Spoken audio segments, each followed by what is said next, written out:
Go. This is a review on my 2009 Kona Kula cross-country race bike.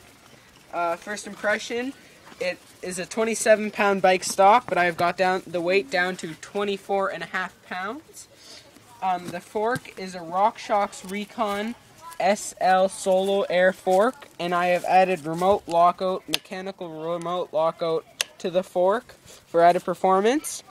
The bike has modified Shimano Deore XT 10-speed shifters with a 3-speed shifter on the left.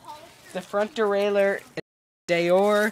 Crankset is FSA, along with a 10-speed XT rear cassette with a 10-speed XT rear derailleur.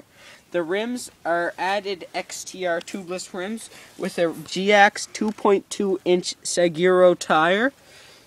The water bottle cage is specialized, and the brakes are also Shimano. The hubs in the rims are all XTR. The brakes are Shimano brakes.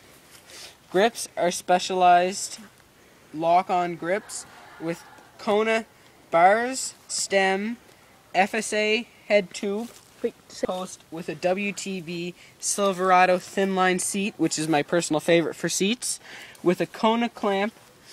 The frame is a great frame. It's extremely tough with an awesome FSA bottom bracket.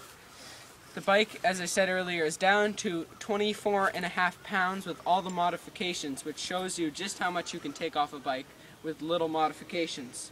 This was Liam from